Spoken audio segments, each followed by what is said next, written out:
이걸 이제 과학적 방법론이에 대해서는 제가 이 방송에서 몇 번 설명을 드렸는데 이게 독점되는 순간 그 위험한 과학이 되는 거죠.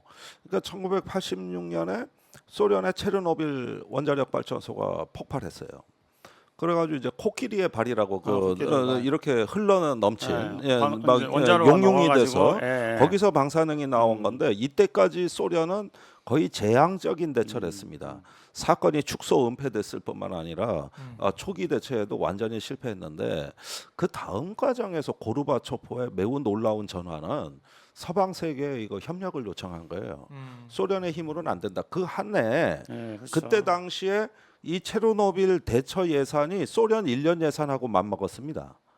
그러니까 이제 해외에다가 우리 힘으로 해결이 안 된다는 걸 솔직히 인정하고 도움을 요청한 거거든요.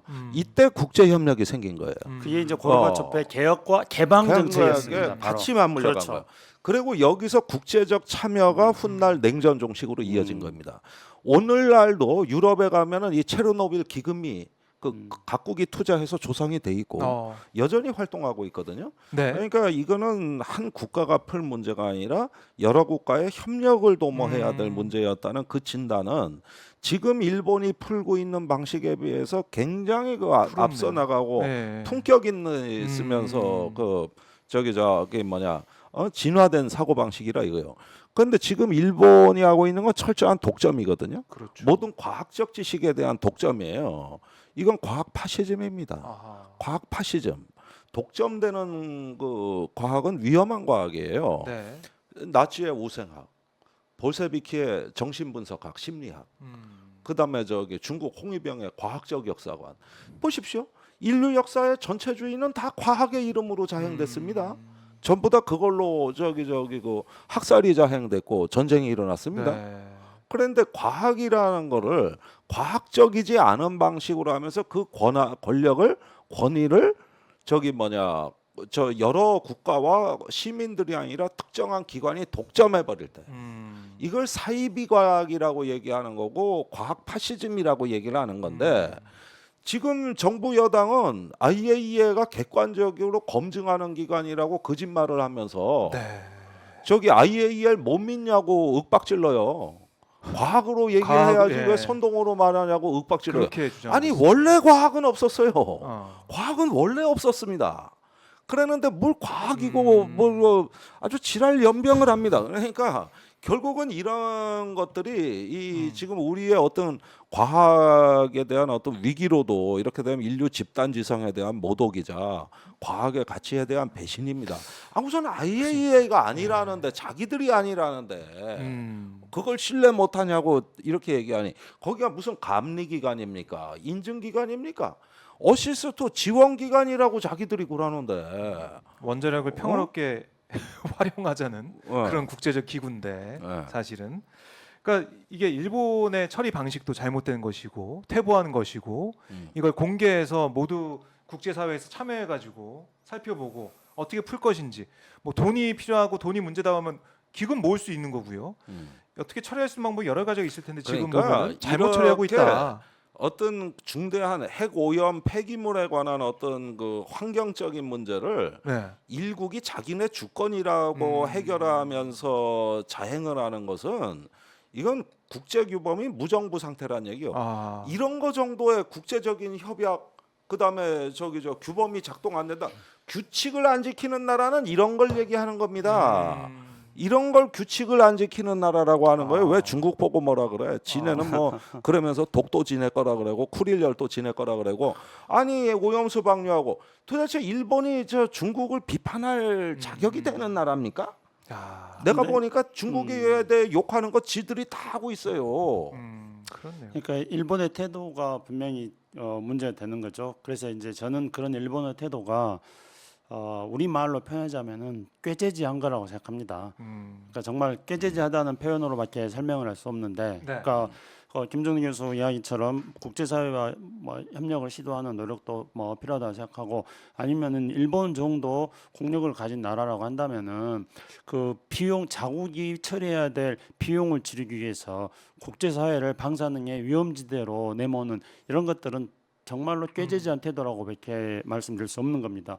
인류의 안전을 자국의 비용을 지르게 희생시키는 거죠. 그런데 이제 더 큰 문제는 어떤 거냐면은 그런 일본을 우리 정부가 대신해주는 일본의 대변인 같은 발언을 하고 있는 거 아닙니까? 지금까지 계속.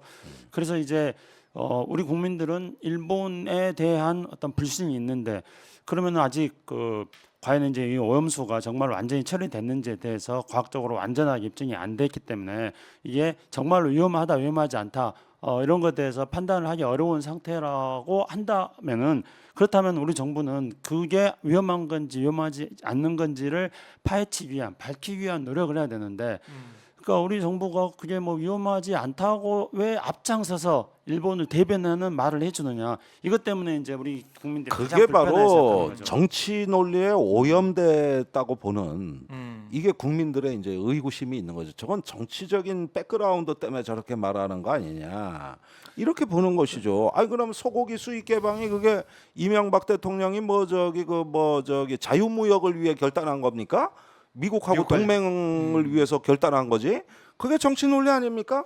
그래서 국민 생명 안전 문제가 그냥 건너뛰어 버린 거잖아요. 뒷전에 이제 밀려나 있었던 그러니까 거죠. 이런 문제는 우선 그런 정치 논리하고 분리하고 독립하는 게 국가의 품격이다. 그게 우선 최우선이다. 저기 관계 정상하고 오염수 문제는 오염수 문제인 거예요. 따로 떼어서 이 봐야 되는데. 간단한 상식이 안 지켜지고 있다는 게 이제 모든 불안의 출발이 되는 거죠. 네. 그런데 이제 우리 역대 쭉 살펴보면은 우리가 그 일본에 대해서 그런 정책을 취한 사례들도 많이 있습니다. 그러니까 오염수 문제는 오염수 문제로 별도로 처리를 하고 또 우리가 일본에 대해서 과거사 문제라든가 또는 국제정치 문제에 대해서는 또 따로 대응을 해 나가고 뭐 이런 사례들은 많이 있습니다. 예를 들어서 우리가 윤석열 정부 들어서 가장 많이 소환되고 있는 김대중 오부치 선언 같은 경우도 네. 다 교류협력할 건 교류협력하고 또 과거사 문제에 대해서 일본이 사과할 건 사과하고 이렇게 분리해서 투태력으로 접근하는 것입니다.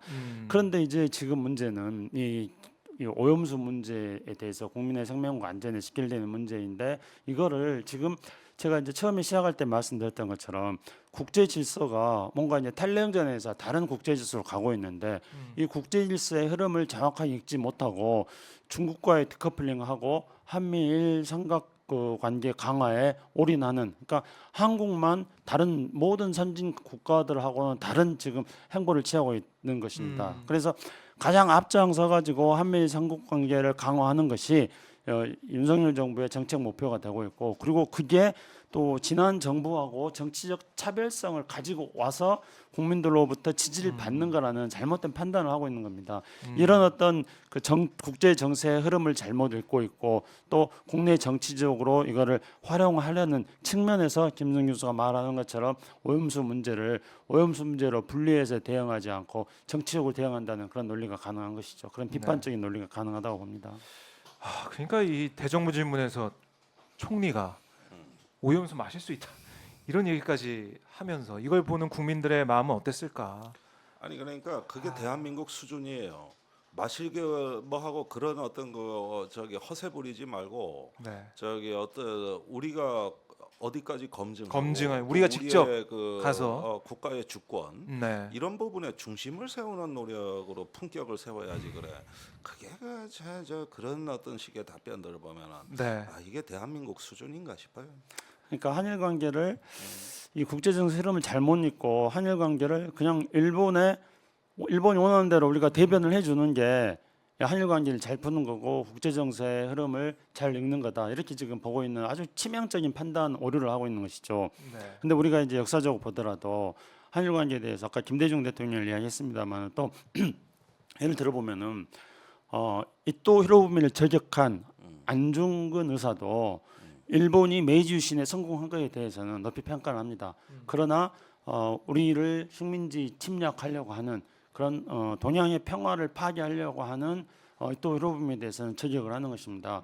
그리고 한국의 그 진보적 지식인으로 잘 알려진 니은희 교수님 같은 분도 일본과의 관계 개선의 필요성에 대해서 계속 말씀하십니다. 그런데 우리가 일본과의 관계 개선을 부정하는 게 아니라 일본과의 관계 개선을 해야 되고 또 그럼에도 불구하고 일본이 잘못한 거 있으면 지적을 하고 이런 것들을 투택으로 가야 되는 것이죠.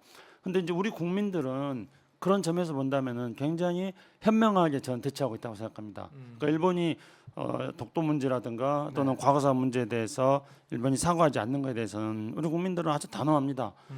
그리고 오염수 문제에 대해서도 우리 국민들은 압도적 다수가 오염수 문제에 대해서는 방류에 대해서 비판하고 반대하고 있습니다. 일본 국민도 압도적 다수가 그렇고요.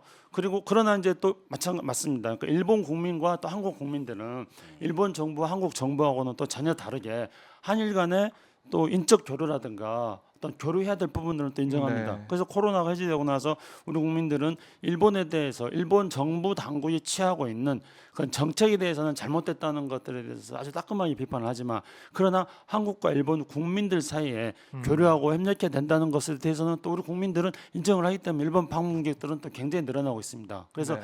일본 문제에 대해서 역사적으로도 그렇고 한일 국민과의 관계를 봐서도 그렇고 가장 잘못하고 있는 거는 지금 정부가 잘못하고 있는 것이고 그리고 그 지금 정부가 잘못하고 있는 거에서 가장 큰 수혜를 지금 입고 있는 건 일본 정부인 거죠. 그래서 기시다 총리 지금 일본 내에서 지지로 올라가고 있고 일본의 뭐 경제도 지금 일본이 그 미중 갈등 속에서 줄타기 외교를 교묘하게 하면서 네. 일본도 30년 일본 경제 침체기에서 지금 벗어나려는 조짐을 보이고 있습니다.